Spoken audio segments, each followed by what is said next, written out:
So hello everyone, I'm still admitting people in, but we will start with a centering, just a short centering, and followed by a few minutes of just silent peace meditation.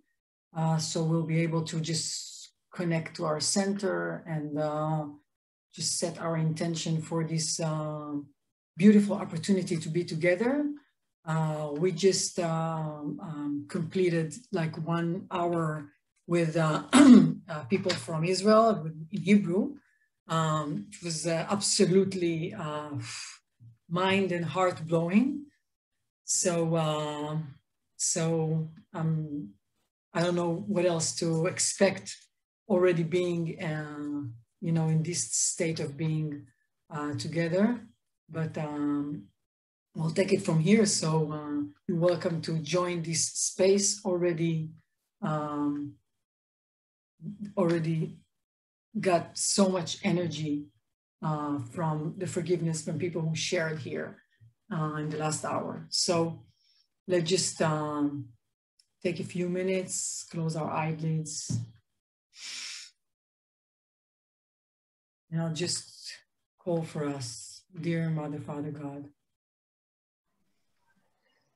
Just ask for each of our spaces to be surrounded, protected, and filled with the clear white light of the Holy Spirit. We just ask that anything from a nature of negativity, any dis-ease, any discomfort, any confusion, any illusion, any pain, anything which is ready to be released, maybe disconnect, disengaged, and released now into higher realms of light, where it can be transformed and used of service.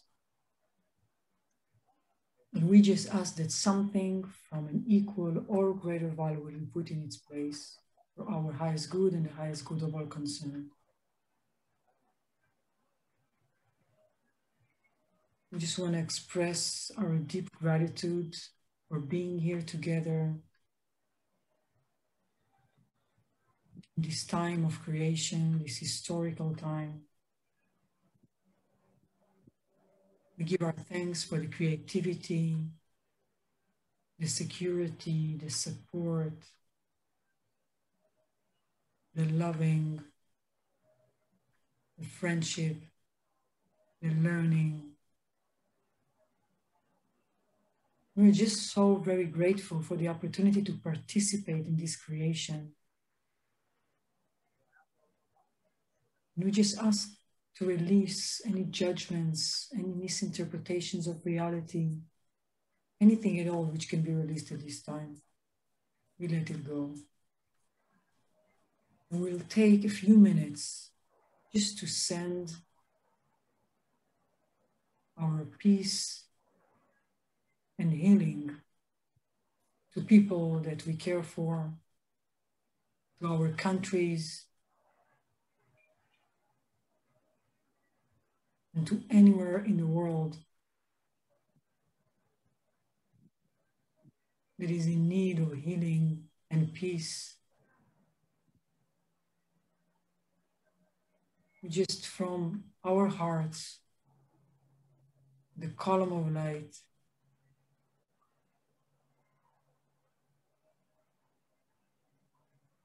we ask to be of service to you, dear Mother, Father, God, and to humanity.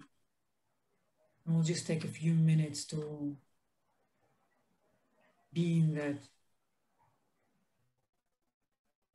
And for all these blessings that are already with us, we are just so very grateful. And so it is.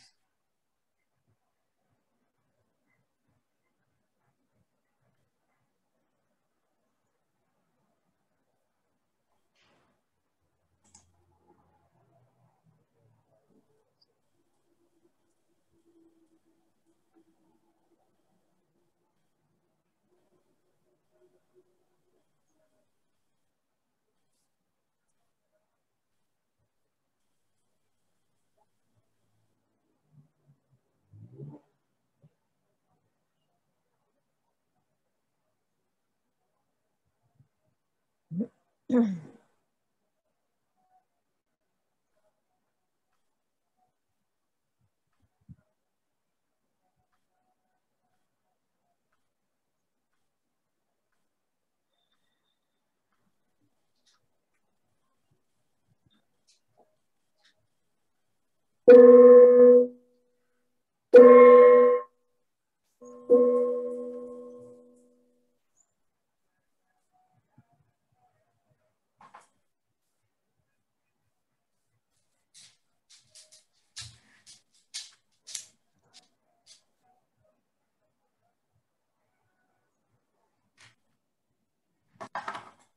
thank you so much for everyone who showed up for this session of forgiveness. I'll bring it to you, Eva. Please, if you can give a little bit of a background and just, I know we're all already like, we're all over it because the session that we had in Hebrew, we're grounded and we know what we're doing. Okay. Thank you, Dalit. Thank you for this prayer and call for light. Thank you for the previous session in Hebrew. We didn't even get a chance yet to breathe in between, and welcome everybody. I want to say a few words about Dalit and me and myself and one whole piece, who we are, how we came to be. And I'll start by the beginning. I did a spiritual psychology master at the University of Santa Monica, I think 10 years ago, at least. And I remember at the first year, I told my teacher, Dr. Ron, I said, okay, this is all good in Santa Monica, but you know, I'm Palestinian and I'm going back to Israel. And when I go to Israel, all my triggers are lightening up, and all I want to do is either kill someone and be mad and angry about all this injustice and just filled with so much judgment about what's going on in my country. And he said,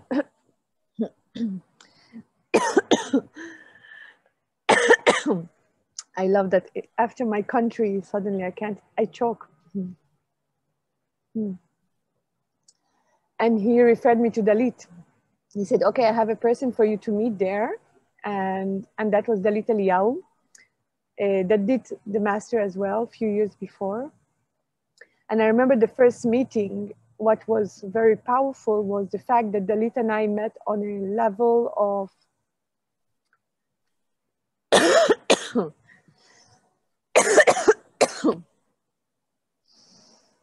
You want me to talk a little bit? And you'll I'll drink. Okay, just drink, just breathe and drink. So we met when Eva came. She actually happened to the day that we said we're going to meet. I happened to have it was kind of like a graduate evening, and we're doing practicing spiritual psychology, sitting in trios, and you know, she just happened to come on that day. And for the students studying spiritual psychology in Israel, for them, Eva wasn't Arab or Palestinian. She was a graduate from the States, from this technology that they so appreciated, that opened their hearts, that changed their life. So for them, she was, you know, somebody else. They latched into another identity, and they were so excited. Said, you know, it's going to be a graduate from America. She's going to come here, and she just jumped into the practice, and she practiced with us, and then actually it was the first time that we actually sat after that to say, hey, you know, and she didn't even know my name. She thought my name was Delight because that was my email. It was so, you know, and I think this, you know, the nature of our relationship, you know, started from the heart and, you know, and continued from there. So if you can talk now. I can talk now. Yeah. Thank you so much for jumping in. And that's a great example of the relationship between Dalit and I, and the level of closeness and intimacy that we have. I remember, like, for me, what struck me was the fact that I was there not as a Palestinian. They were there not as Jewish or Israeli. We were there connected in the heart, in a trio, in a technology that we all learned, and that connects us in a communication from the heart. And that was very powerful. And Dalit and I had actually several crises and conflicts throughout our partnership before we even started working together. And the way we dealt with them was using the tools and the skills from USM. And that just shows us how powerful this technology is. And it was, so we met, it was 2014. And when we started working together, I think it was 2016. So it took us 2 years in processing our own stories and our own trauma and listening to each other's narrative and disagreeing with each other's narrative and realizing how much pain and trauma is under the carpet and not expressed. And that really by us bringing it to the light, not necessarily as a political discussion, but actually just like in daily life, made us realize how powerful our connection was. And after one of the unlimited, infinite crisis of Israel-Palestine, we both sat down and said, we have to do something. We have to do a service for this country, our country. And what would we do? And we both said, we need to teach the skills. We need to teach together the skills of mastery. The mastery is this name of the school that Dalit founded on the basis of USM, of spiritual psychology. But the fact of doing it together and bringing to the light, like the choice was really bringing to the light the psychological roots of the conflict. So we weren't targeting the Palestinian outside of Israel. We were only targeting Palestinian within Israel, Israeli Jews, Israeli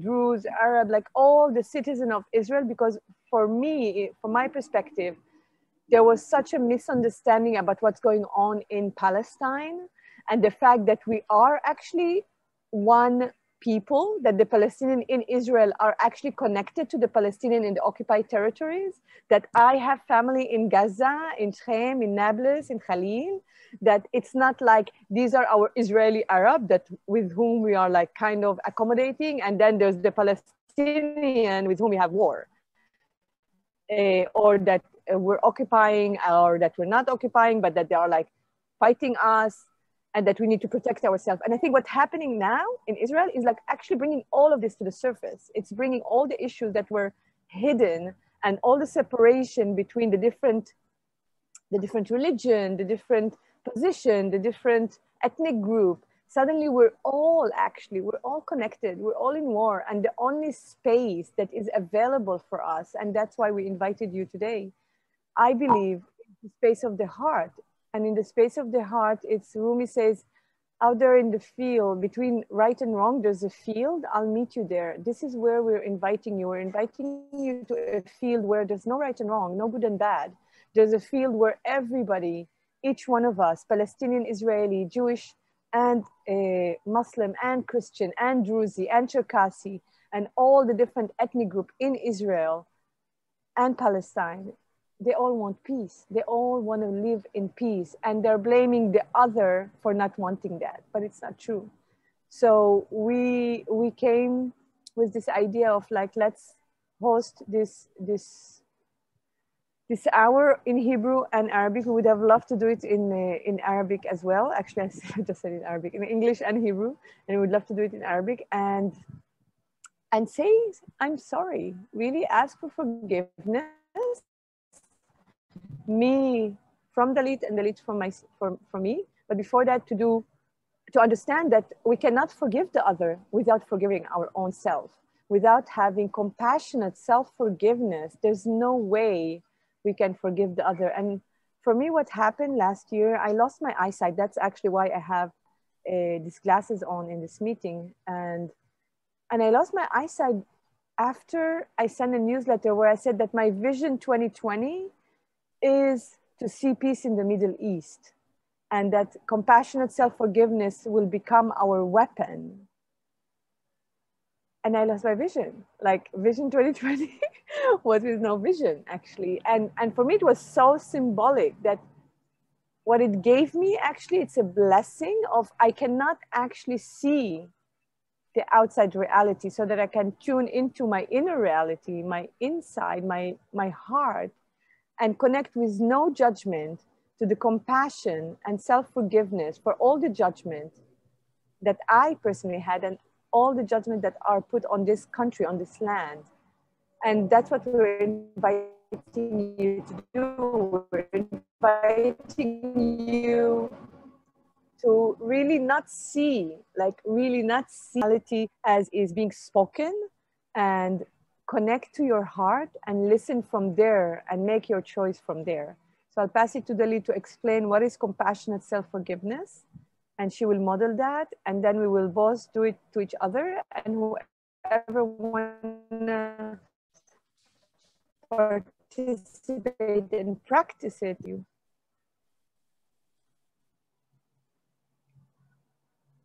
Thank you, Eva. Thank you, thank you.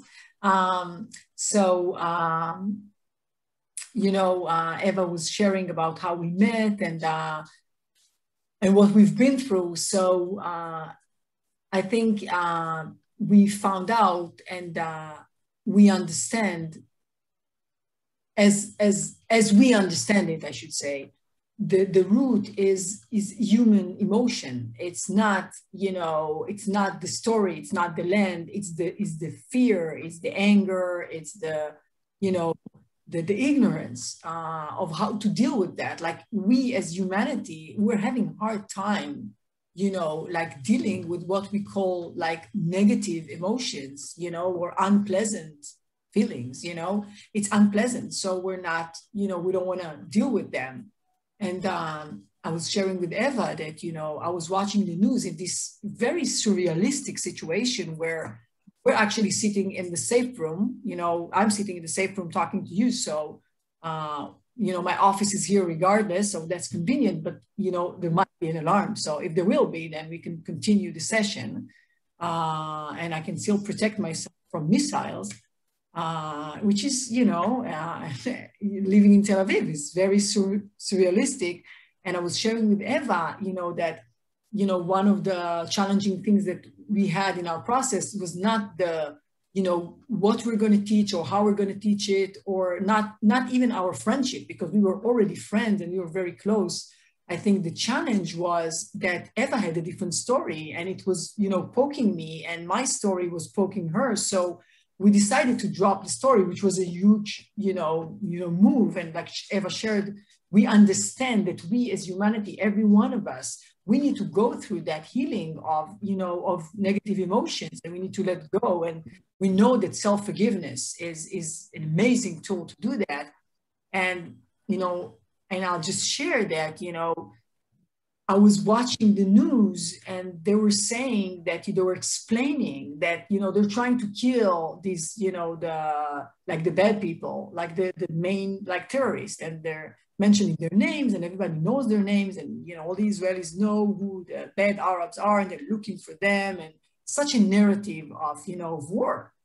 And they were talking about, you know, the main leadership of Hamas, you know, coming from this one city in Israel called Ashkelon, which is, you know, it's relatively a big city, and it's, you know, it's in the south, not relatively to Tel Aviv or Jerusalem, but it's a city. It's not like a small village, and it's, you know, been bombed like really like 800, you know, I mean, just to give you like, you know, 800 times a day, like people are just running in and out of safe rooms, you know, every like couple of hours to couple of minutes. And they were saying that the leadership of Hamas, they came from there. And, you know, and then they were interviewing this woman who lives there, and she's Jewish, and she's being bombed. And she's saying, yes, I've been here from the beginning. I've been here from 48. That's the beginning. That's the beginning for her. And then I remembered, you know, what I told my son, which was 3 years old last time that we had, you know, a huge conflict like that. And he asked me, why are they throwing missiles at us? And I didn't want to give him a narrative because I thought that would create more separation. So I said, well, and I wanted to tell the truth. So I said, well, these are angry people. These are just angry people. That's why they send the missiles. That's the only thing that I can, you know, hold on to as a fact. You know, I'm sure they're angry if they do that. And then they shared about it on the news. And I paid attention to the fact that these are the people that were moved from their natural surroundings. Somehow, I don't know the story, but they're saying naturally that they used to live there. And now they live in Gaza. I don't know what happened in between, but obviously they are upset, you know, they are upset. And they're expressing it in the most, you know, volatile, primitive way, but yet people need to express their feelings. So I'm not saying that everybody wants that to stop. You know, everybody wants this kind of behavior to discontinue. And in order for that to happen, we need to give tools, first of all, to ourselves and to, you know, as many people in humanity as possible to actually work with their emotions, because everybody wants to be happy. So, and not angry or so. So from that point of view, you know, I feel, you know, that Eva, you know, really helped me in moving away from the story, because the details don't matter, because there's so many details and we're never going to get out of it like that. So, you know, I will choose, you know, to use the self-forgiveness as a tool. And I'll just say a couple of, you know, words about it. I don't know, you know, who the audience exactly are. So I really appreciate, you know, every one of you being here, and most of you I don't know. So I will just say that, you know, self-forgiveness is just us forgiving the judgments that we placed on ourselves, just the negative interpretations of reality. And by forgiving the judgments, we're actually clearing and cleaning our own consciousness. And that's actually the only thing that we, the main thing that we can do. If, you know, we're willing to take responsibility and, you know, and tell ourselves, you know, the honest truth that we are so lovable, and that, you know, all these judgments that we might have placed on ourselves is false. And by taking responsibility on ourselves, you know, we have the privilege of actually asking for forgiveness from someone else, because that's just, you know, and added to that. So what we'll do is, you know, I'll take this opportunity and I'll forgive myself for judgments that I feel that I've placed on myself.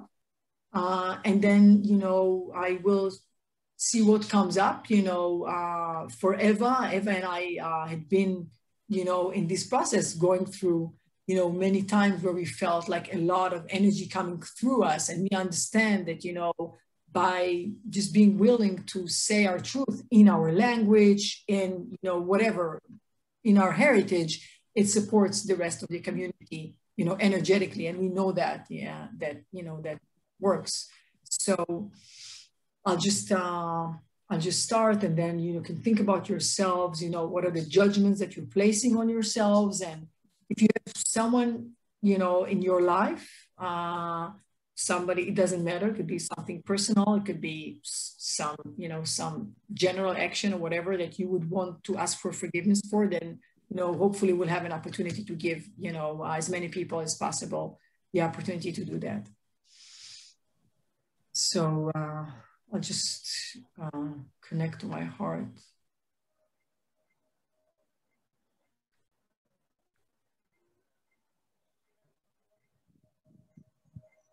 And I'll just, I forgive myself for judging myself.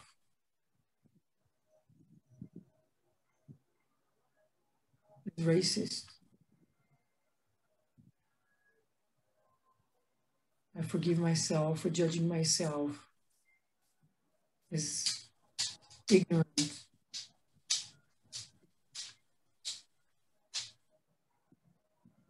I forgive myself for judging myself as aggressive.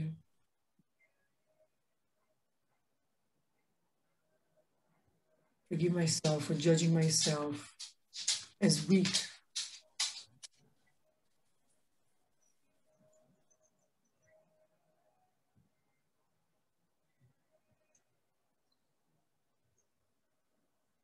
And I want to say to you, Eva,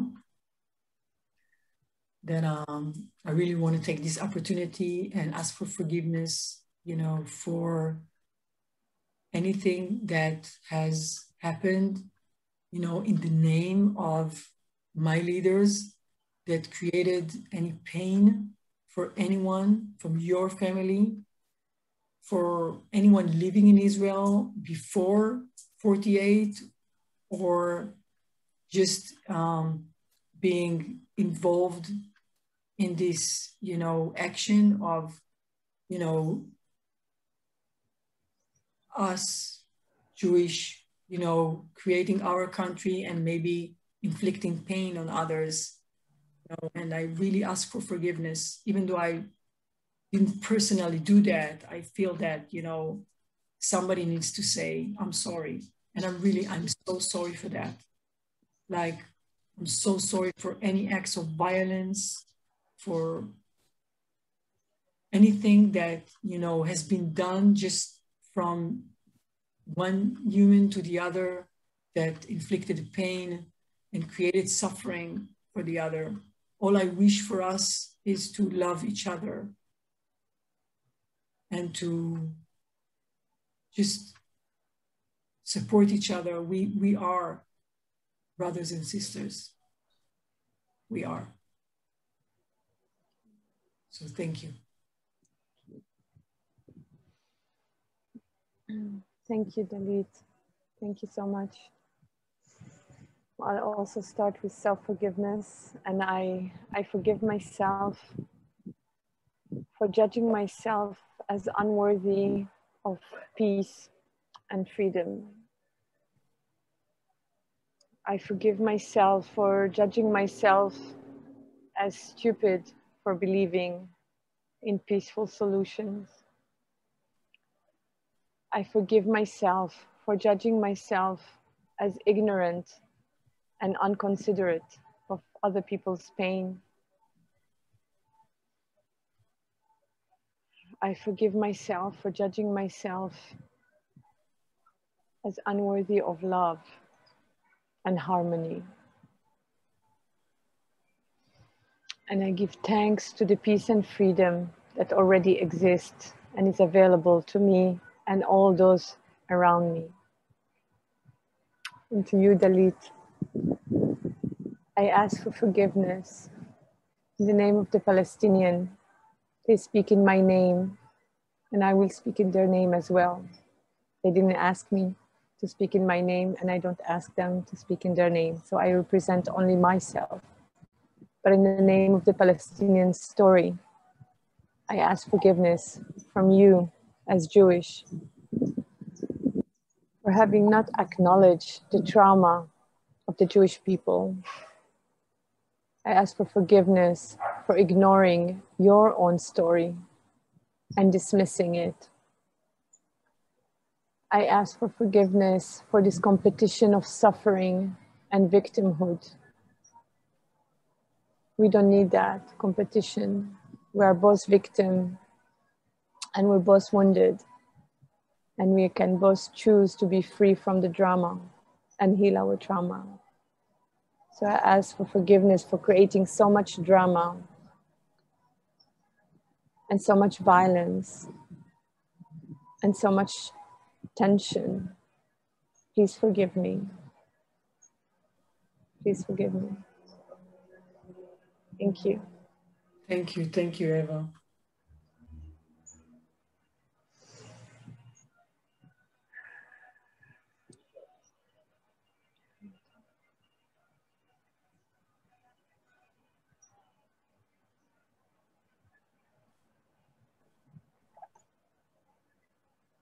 So we'll just open it up for whomever wants to take the opportunity to share, you know, if there's anything coming up for you, you know, during these challenging times, or any self-forgiveness, of course, that you would like to forgive yourselves for any judgments or misinterpretations of reality that are going with you and you want to let go of, or, you know, and forgiveness for someone else.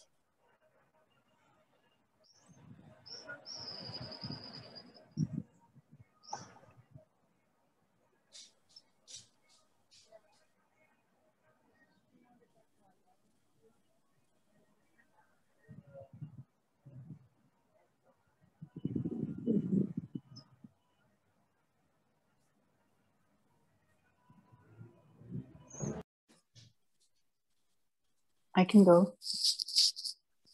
It's yours. Me? Yes, yeah. Okay. Very happy. So I'm starting with, wow. Okay, forgiving myself for self-judgment. This might be emotional for me. So I forgive myself. It's okay. It's okay. We are here for you. You just be as emotional as your body wants to. It's completely fine.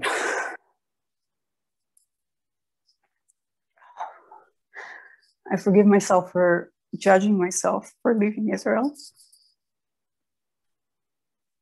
and for deserting people there. And I forgive myself for judging myself when I was in the US, just in the beginning. Wow. I forgive myself for judging myself, for wanting to have as little contact as possible and as little care as possible to my relations in Israel, so that I would have as little pain as was possible for me. I forgive myself for judging myself, for detaching from them, so that I will not experience the pain because I perceive it like this.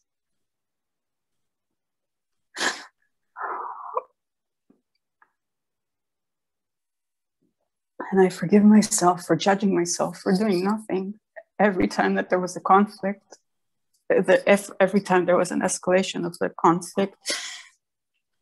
And I was judging myself for being safe and for pursuing my interests and looking for what matters to me. And I especially forgive myself for judging myself for doing nothing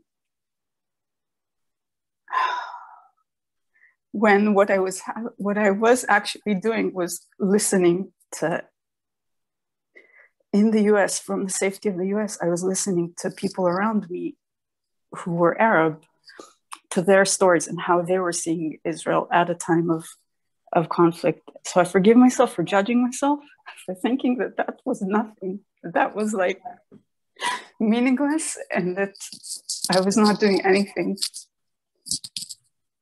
at all. I'm just forgiving myself for judging myself that, and for not seeing that that was a thing. That's me. That's the judgment, self-judgments that I have. Amazing.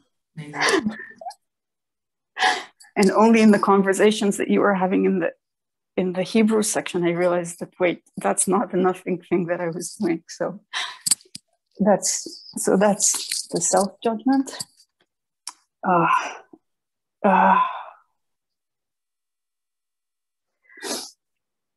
Give me just a second to see if I can get another, like the.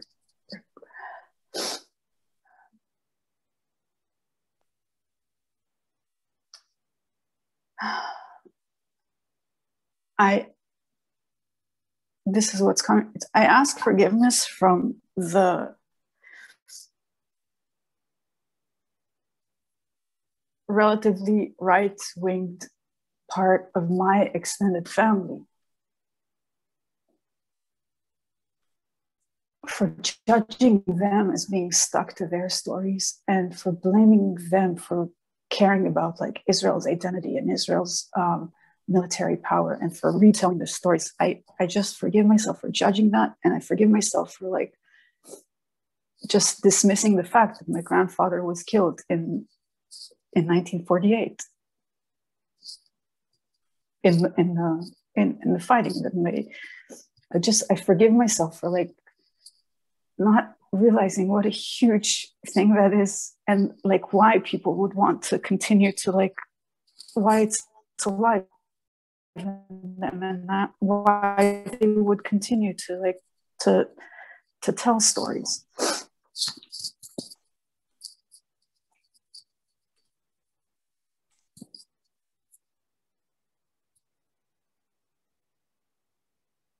And I'm sorry, Eva, for whatever part of me is in the we that took your land.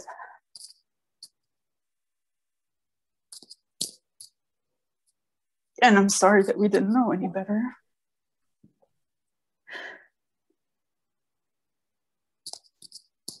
And I'm sorry for one more thing, which is that there's still, I hope it's okay. I'm asking because it has my last name on it, but I'm sorry for a plaque that I see that still exists that describes the falling of my grandfather as in the service of light and the people that were attacking in the service of evil or darkness. It literally, that's what it says on the plaque. And I'm sorry for that. Wow. Thank you. Thank you so much. Yeah, thank you so much. Thank you. And I hope it's okay that I gave myself the space to say that. And I think it is okay, but just Absolutely. for everyone, it's okay. just for everyone who's listening, just to understand that for me, I felt, but by doing that, I felt somehow selfish. So I'm also forgiving myself for judging myself as selfish for doing that. That's a master. That's a mastery level. She saw the judgment. Thank you so much, Yael. You were really amazing. Because it's also a story, you understand? Like we're here, we're holding you space. These are just human emotions. I mean, we're having a human experience. It has emotions in it. We can laugh, we can cry, we feel pain, we feel elated. And we're here for each other just to hold the space for that. That's our journey. So thank you so much for sharing this, deep part of your journey, because it connects us to what's real, which is just the heart and connection. So thank you. Thank you for your tears. Thank you for allowing your heart to crack open, because it's only by cracking our heart open that it expands and feel in the love within us for ourselves, but also so that we can share it with the rest of the world. And right now, this land, my land, our land needs so much love and light. And so thank you. Thank you for showing up.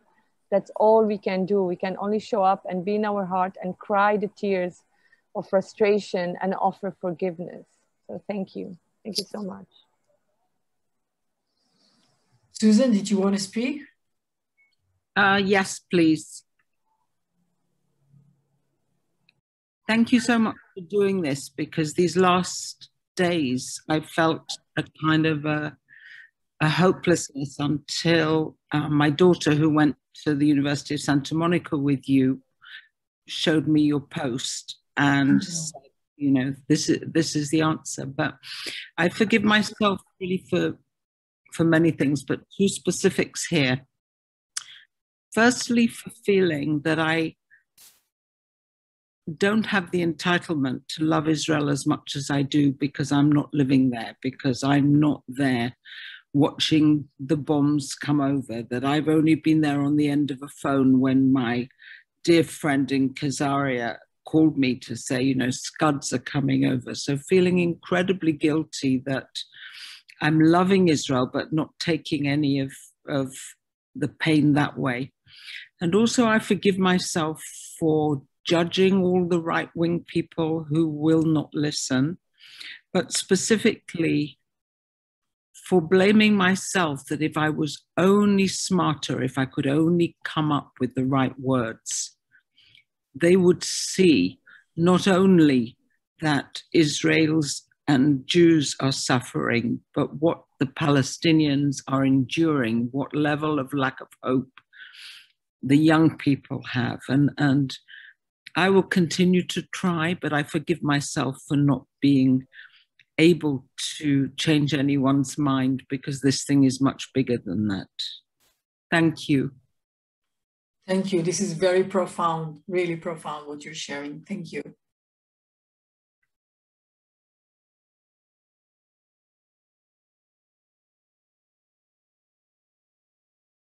Anyone else wants to take the space to share? You don't have to, only if you want to and you feel that that's an opportunity for you. Like really don't feel anything but what you want to feel, and just be connected to your own will.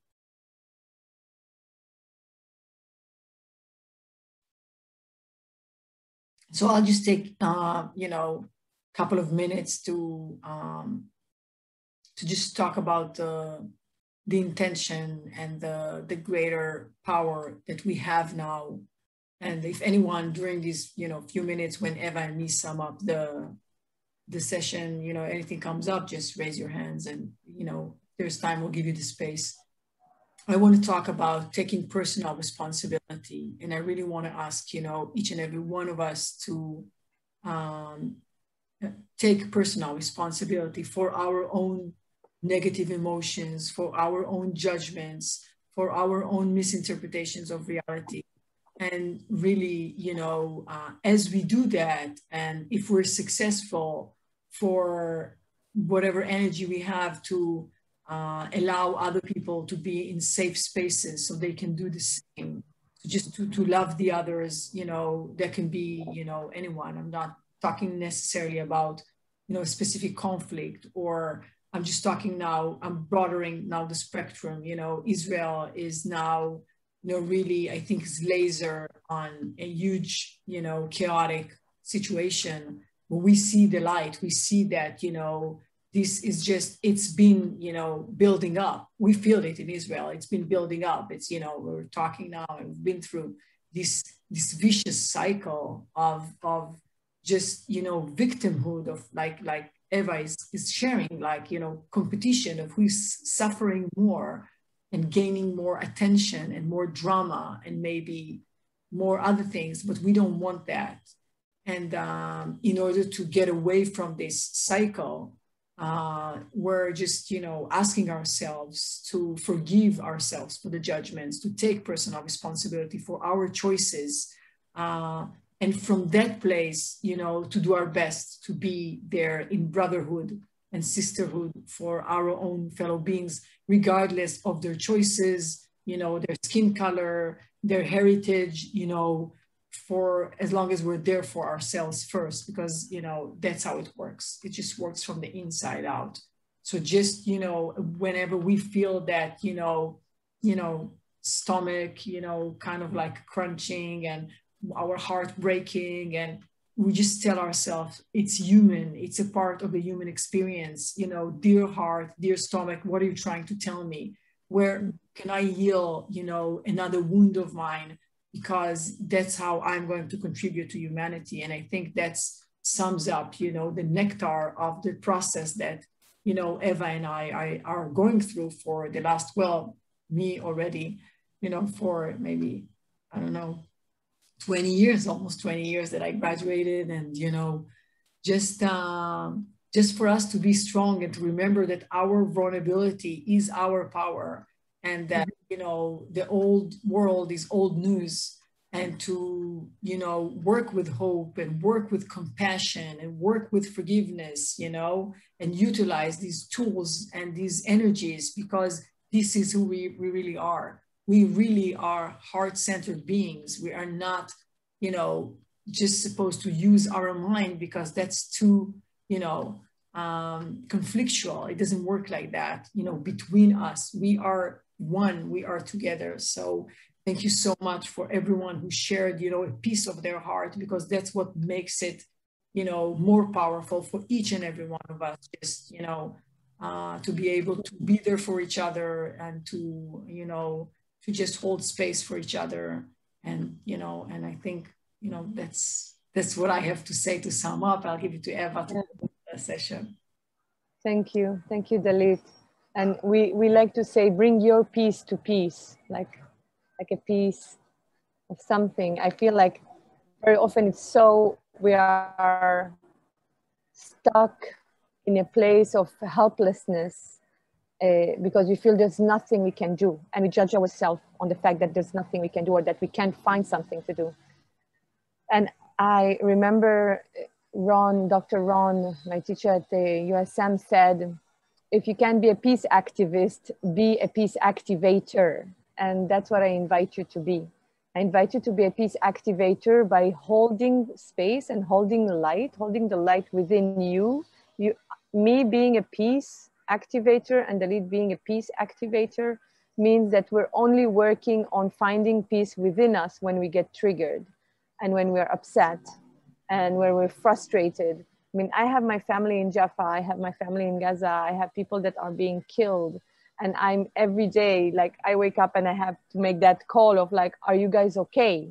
Like, and thank God for now, everybody's okay in my immediate family. I can't even connect to the rest of the family. And in that moment, the only thing, really the only thing that is available for me is how can I still hold the light within me and just send a ray of a rainbow of light from here. I live in Costa Rica, from Costa Rica to my country, to Israel, Palestine. How can my rainbow of light and peace surround them and hold them in the loving when the external reality is only of war, destruction, and the leaders only want this to go worse and worse and worse and are just poisoning the media.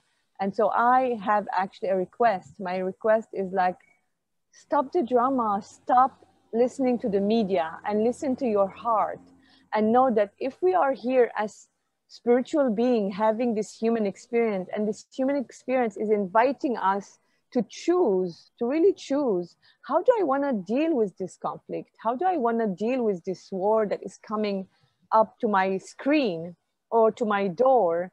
And for these people in Israel that are dying and having to run from one safe room to another, or for the people in Palestine that are having to run out of their home and or having their home destructed. And it's really, it asks for a serious responsibility of choice and action, but beyond the responsibility, it asks for a transformative leadership. Is asking us to be the leader of ourselves and stop listening to the propaganda of the leadership, to the propaganda that is feeding us the hatred and the madness, so that we can still support Israel in its madness, in its current madness, or the Palestinian Hamas in its current madness. I really, from the deep of my heart, from the depths of my heart, I call for forgiveness for this land.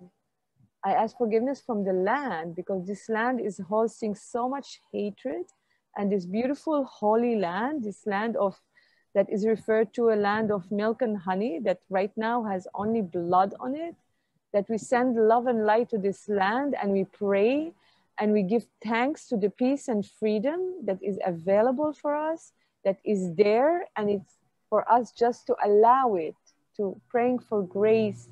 I really ask you to pray for grace for this land and for all the people, regardless of their ethnicity, religion, background, political affiliation, Jewish or Palestinian or whatever.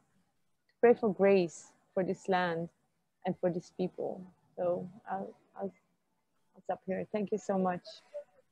Thank you. So thank you, everyone. Thank you for showing up for yourself, for us, humanity. Let's do good. Let's love each other. Bye.